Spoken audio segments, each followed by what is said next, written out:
Bueno, ya se ha visto que es obvio que la respiración no siempre se da una respiración de 12 respiraciones por minuto, sino que esta respiración puede variar dependiendo de las condiciones y de los estímulos del medio. O sea, puede ser más lenta, más rápida, más superficial, más profunda, ¿no?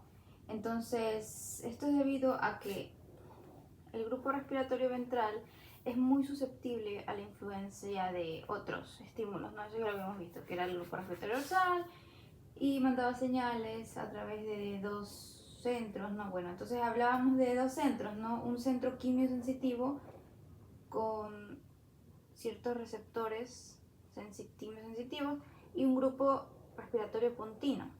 Este grupo respiratorio pontino es importante, al que antes se le conocía como centro neumotáxico,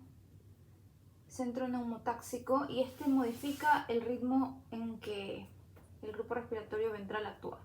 ¿Por qué? Porque este grupo respiratorio pontino recibe a su vez señales de centros cerebrales más superiores que se encuentran por aquí, ¿no? Que son el hipotálamo, el sistema límbico y la corteza cerebral.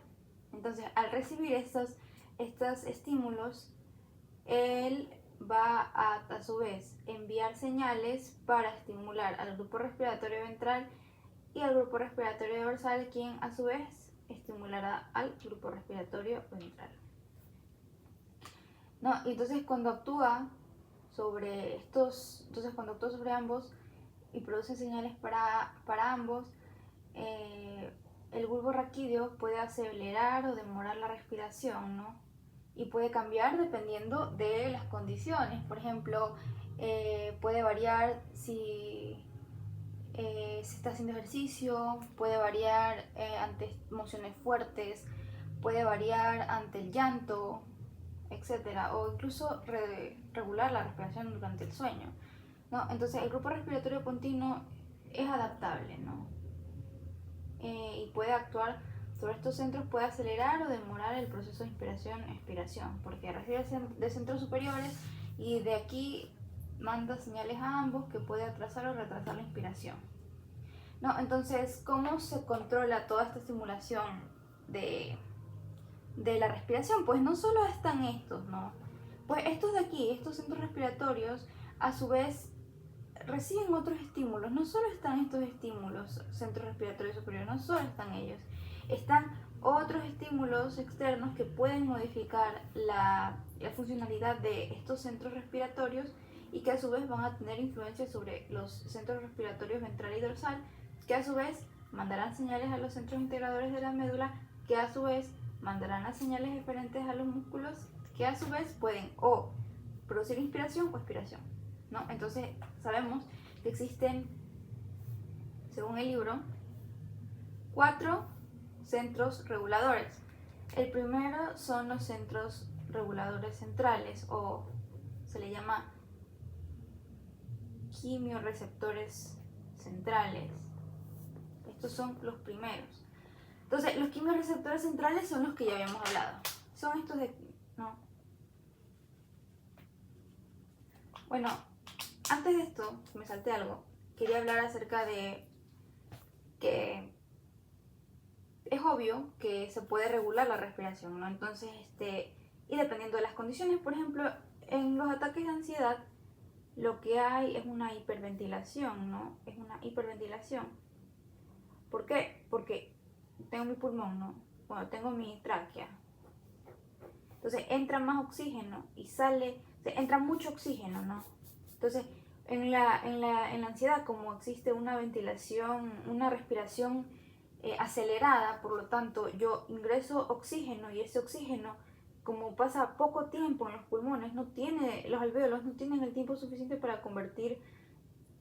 extraer ese dióxido de carbono necesario hacia la sangre, porque en sí el dióxido de carbono es el que regula el ciclo respiratorio y vamos a ver por qué.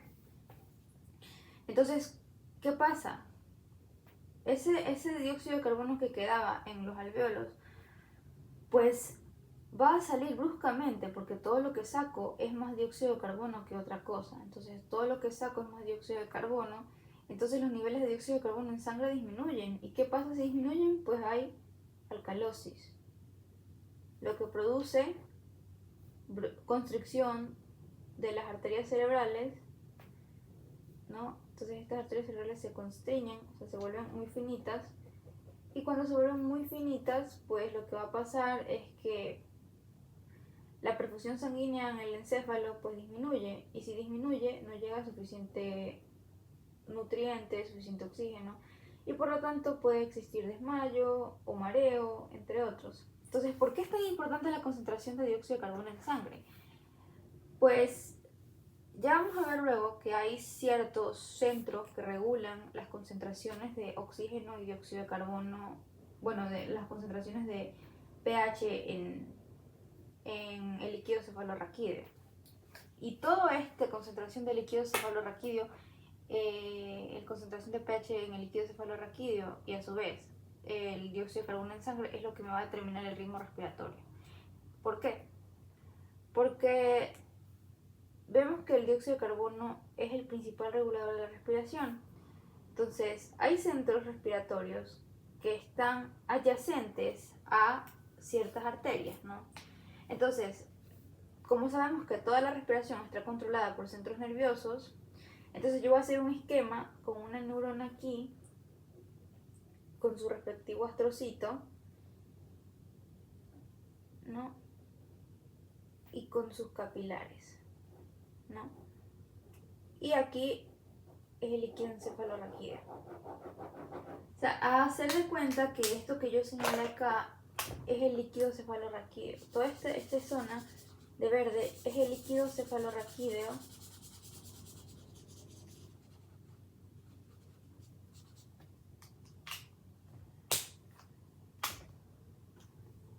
Ya, y esto de afuera es el tejido.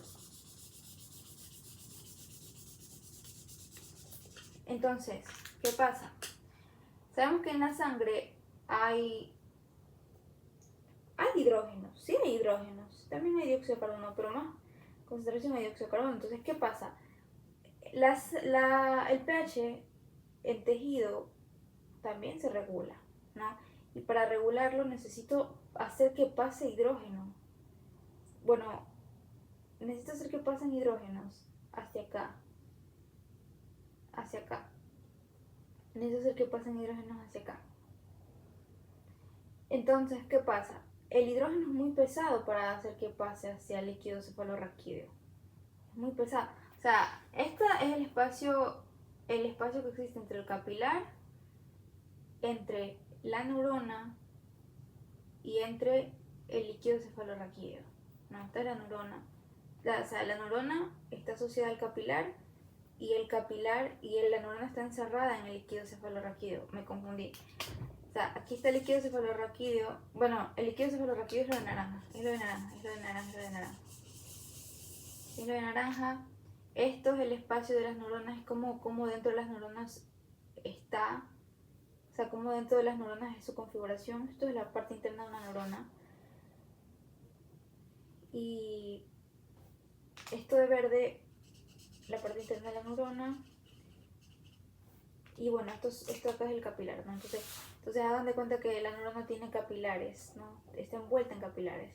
Entonces esta es una vista microscópica y este es el líquido cefalorraquídeo, la naranja. Entonces, lo que quiero es que de este capilar salga al líquido cefalorraquídeo concentraciones de hidrógeno para mantener un pH bien. Y sabemos que el pH se regula mediante hidrógeno. Si hay más hidrógenos, pues hay un pH más bajo, o sea, hay acidosis. Si hay menos hidrógenos, hay un pH más alto y por lo tanto hay alcalosis. Entonces, el hidrógeno es muy pesado para que pase por la barrera hematoencefálica. Entonces, esta es la barrera hematoencefálica. Entonces, si yo quiero que pase acá, necesito hacer un sistema muy controlado que me ayude a pasarlo. Entonces, ¿qué hago? Pues en lugar de hidrógeno pasa dióxido de carbono. Cuando el dióxido de carbono, que es muy permeable a la barrera hematoencefálica, pasa hacia la barrera hematoencefálica, o sea, la barrera hematoencefálica es lo que existe entre la neurona y la sangre. Entonces, esta es la barrera hematoencefálica. Sería como que el espacio que existe entre la neurona y la sangre que yo lo ubiqué, ¿no? Sí, estaba mal. Es en el espacio que está entre la neurona y la sangre que yo lo ubiqué. Y acá afuera está el líquido cefalorraquídeo. Ya, entonces pasa dióxido de carbono y este dióxido de carbono se une con ciertos hidrogeniones que acá es el agua. La barrera hematoencefálica es abundante en agua, entonces cuando existe esto pues se forma ácido carbónico. H2O3. Entonces este ácido carbónico es propenso a disociarse en iones hidrógeno y bicarbonato. Entonces el bicarbonato se queda en la barrera hematoencefálica y salen los hidrógenos. Entonces, ¿qué necesito? Mientras más concentraciones por inferencia, mientras más concentraciones de dióxido de carbono hay, más concentraciones de hidrógenos habrá. Sería proporcional, directamente proporcional. Entonces, si pasa más hidrógenos y hay más dióxido de carbono, pues el pH va a ser mayor, ¿no? Porque pasaron más hidrógenos, porque esta concentración de hidrógenos depende de la concentración de dióxido de carbono, que se va a unir con el agua y que se disocia, y si se disocia pues va a haber más hidrógenos, y ese hidrógeno es el que va a pasar. Entonces si yo tengo poca concentración de dióxido de carbono, pues no se produce tanto hidrógeno, por lo tanto sube el pH, ¿no? Hay alcalosis, ¿no? Entonces alcalosis me produce constricción de las arterias cerebrales, por lo tanto disminuye la perfusión cerebral y por lo tanto pueden haber mareos, desmayos y todo eso. Por eso es que este es el mecanismo que funciona en la ansiedad, ¿no? Entonces, por ejemplo, si hay ansiedad, hay una hiperventilación, se saca más CO2 del que se produce, entonces hay deficiencia de CO2, si hay deficiencia de CO2, no se producen los iones hidrógeno que pasan al líquido cefalorraquídeo, por lo tanto el pH del líquido cefalorraquídeo sube, alcalosis, constricción de las arterias cerebrales, perfusión cerebral disminuida y por lo tanto mareos o desmayos. Entonces, bueno, ya, esto es lo que quería que vieran. Entonces, existen centros que controlan la respiración. En primer lugar tenemos los quimioreceptores centrales, ¿no? Entonces, los quimioreceptores centrales son estos de lo que habíamos hablado, y este es precisamente el mecanismo que siguen estos quimioreceptores centrales, ¿no? Los quimioreceptores centrales son neuronas que se ubican a 0.2 milímetros por debajo del bulbo raquídeo anterior. O sea, este es el bulbo raquídeo. O sea, se le dice anterior porque está más adelante, ¿no? Entonces por eso es el bulbo raquídeo anterior. Entonces, sí, esto lo puse un poquito muy arriba, debería ir un poquito más abajo. Entonces, el bulbo raquídeo anterior en sí empieza aquí, ¿no? Entonces, dice que está 0.2 por debajo, o sea, en sí empieza así, ¿ves? Entonces empieza así, porque esto ya sería puente, ¿no? Entonces se encuentra como que justito casi por debajo entre el puente y la protuberancia, bueno, entre el puente y el bulbo, se encontraría como aquí 0.2 milímetros por debajo del bulbo raquídeo anterior, ¿no? Entonces aquí. Entonces lo que va a hacer es susceptible a los cambios de pH, cambios de concentración de oxígeno y cambios de concentración en dióxido de carbono, ¿no? Y estos quimioreceptores centrales son precisamente estos de acá. O sea, esta es la segunda parte de este sistema, ¿no? Entonces, cuando vemos que aumenta la cantidad de hidrógeno en el líquido cefalorraquídeo, ¿quién va a captar eso? Lo va a captar la neurona, que se encuentra adherida a la barrera hematoencefálica. Esta es la neurona. Y esta neurona es esta de que se habla. Son estos quimioreceptores centrales unidos a este núcleo. O sea, esto no es una neurona. Esto aquí, estos grandes, este centro que ya habíamos hablado antes, que era el centro no es el centro neumotáxico, es un centro vulvar que responde a concentraciones, bueno, que regula la respiración. Este es el centro quimiosensitivo, es el centro, o sea, es la cantidad de núcleos, pero sus quimioreceptores son estos, o sea, hay un núcleo y hay quimioreceptores, que son los de bajito. Entonces, ¿quién va a captar esas concentraciones de hidrógeno? Pues va a ser la neurona. Las neuronas son estas en naranja, o sea, hay muchas neuronas, ¿no? O sea, de estas hay bastantes, hay una acá, pero lo he puesto solo aquí. Entonces, todas ellas van a captar las concentraciones de hidrógeno, van a captar el pH, ¿no? Van a ver los cambios de pH y, como sabemos, el pH depende de estas dos cosas, oxígeno y dióxido de carbono. Entonces, si cambian, pues cambian las concentraciones de hidrógeno y por lo tanto las neuronas quimioreceptoras centrales pues van a captarlo y por lo tanto si perciben que existe aumento o disminución de uno de estos dos elementos, pues van a tratar de regular la frecuencia cardíaca, la frecuencia respiratoria, para poder asimismo regular los niveles de pH en sangre, de pH en la sangre, porque, por ejemplo, si el cuerpo nota que hace falta oxígeno, ¿no? Entonces, ¿qué trata de hacer? Pues aumenta la frecuencia respiratoria. Por ejemplo, pónganse ustedes sin respirar, o sea, por ejemplo, pónganse a hacer ejercicio, ¿no? Entonces, si pueden hacer ejercicio, pues se dan cuenta que en cierto punto del ejercicio les va a faltar aire. Entonces, ¿qué hace su cuerpo? Empieza a respirar mucho más rápido, porque existieron señales nerviosas que le dijeron a su cuerpo, oye, hace falta oxígeno. Entonces, empezaron a regular la frecuencia respiratoria, ¿no? Para que exista más oxígeno. Entonces esto es lo que pasa, ellas regulan la frecuencia respiratoria, porque en ese proceso en que a ustedes les hace falta oxígeno, pues esa pérdida de oxígeno se refleja en el pH de su sangre. Entonces el pH de la sangre es el que produce ese pH en el líquido cefalorraquídeo. Y ese pH en el líquido cefalorraquídeo envía esa señal acá de respirar mucho más y este a su vez envía otras señales, ¿no?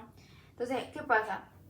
Cuando estos quimiorreceptores centrales captan eso, pues van a mandar señales al grupo respiratorio dorsal, y el grupo respiratorio dorsal acá al ventral, y del ventral a los centros integradores en la médula espinal, y de los centros integradores a la médula espinal a otros centros diferentes. Entonces son estos, ¿no? Entonces existen otros que son los quimiorreceptores periféricos. Los quimiorreceptores periféricos son los que ya habíamos hablado antes y son familiares porque son los que se encuentran en el cuerpo carotídeo y en el cuerpo aórtico.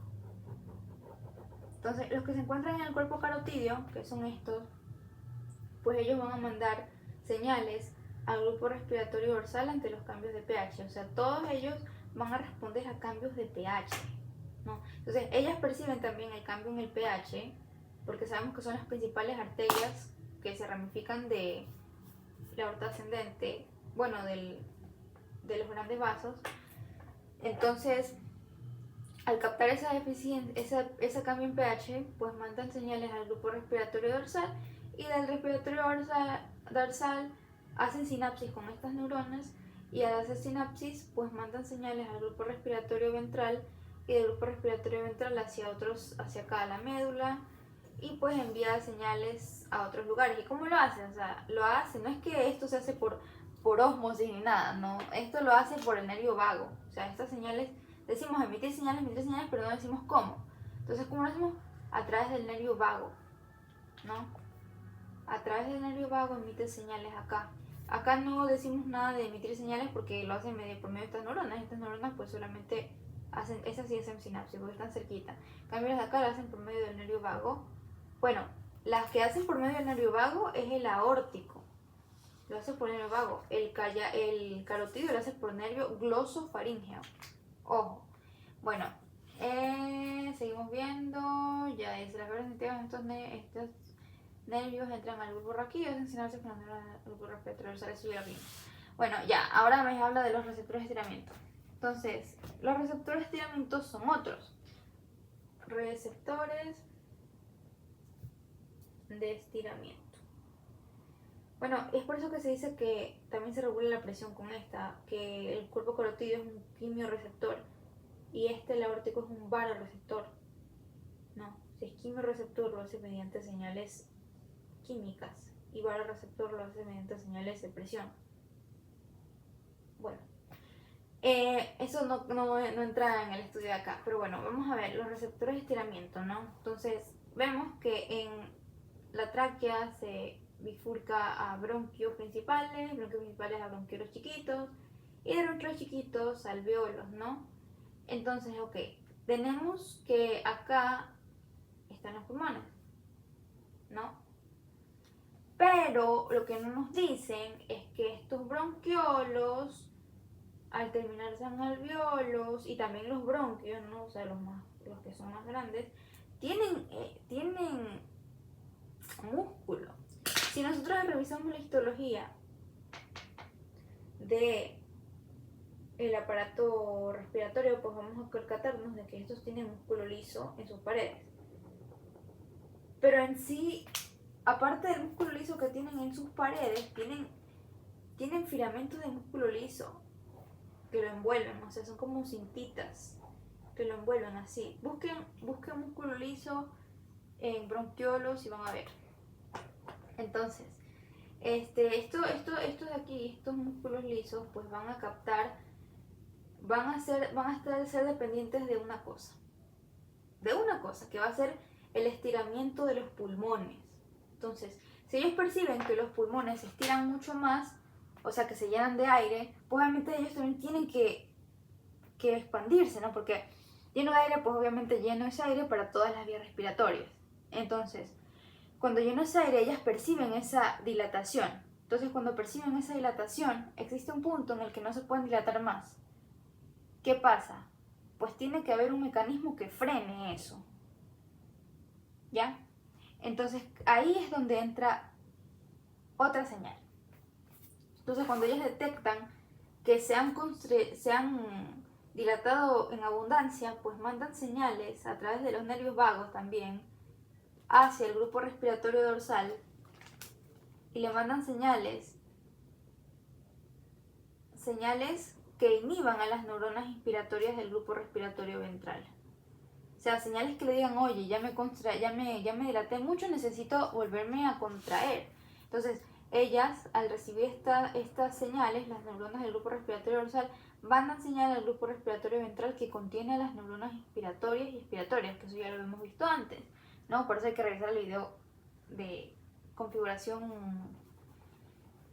básica de cada uno de los centros respiratorios, ¿no? Entonces, bueno, mandan señales a las neuronas inspiratorias haciendo que se inhiban y por lo tanto la inspiración cese. A eso se le conoce como reflejo de Hering-Breuer. Reflejo de Hering-Breuer. Este reflejo de Hering-Breuer es un mecanismo protector ante una inspiración excesiva, ¿no? Entonces lo que permite que los bronquiolos y los bronquios se contraigan ante una inspiración excesiva. Y ese sería un receptor de estiramiento, ¿no? Ya, o sea, las neuronas inspiratorias pueden pasar. Ya, es importante destacar que este reflejo de Hering-Breuer es común en los lactantes, porque los lactantes, ellos pueden tener episodios de inspiración y expiración exagerados. Puede ser simplemente una transición entre inspiración y expiración. Inspirar con fuerza, inspirar forzosamente y expirar hacia la mayor cantidad de aire que se pueda sacar de los pulmones en los lactantes, pero en los niños este reflejo cesa, solamente está presente cuando existe una constricción en los pulmones o con un estrechamiento extremo en el pulmón. Ahora, por último, existen receptores irritantes y estos son los más comunes. Son receptores irritantes y son los que provienen del medio externo, o no tanto del medio externo, sino también del medio interno. Ya vamos a ver en qué ocasión. Entonces, los receptores irritantes pueden ser, bueno, en sí existe en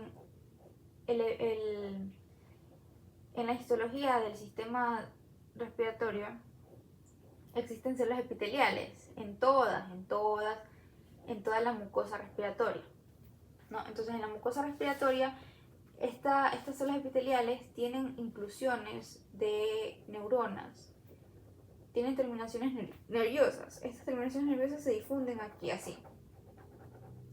No, se difunden por todo el epitelio de la mucosa respiratoria. Entonces, cuando ellas captan un mecanismo que es irritante, vale la redundancia, o un mecanismo que puede alterar el funcionamiento correcto de la inspiración y expiración, que puede ser, por ejemplo, humo, puede ser exceso de moco,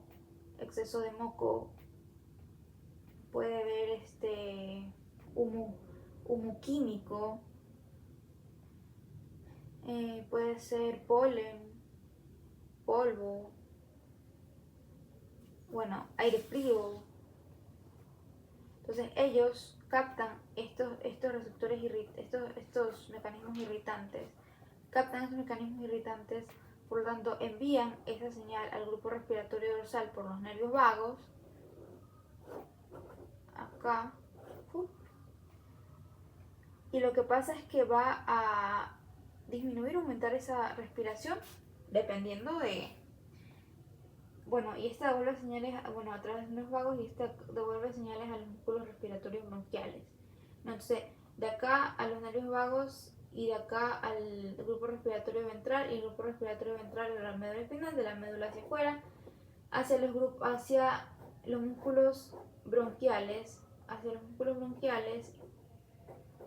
y lo que va a propiciar que estos bronquios se constriñan, o sea, causar broncoconstricción para evitar que esas partículas ingresen, porque eso no es beneficioso, no sería beneficioso para el ciclo respiratorio. Entonces produce la broncoconstricción y por lo tanto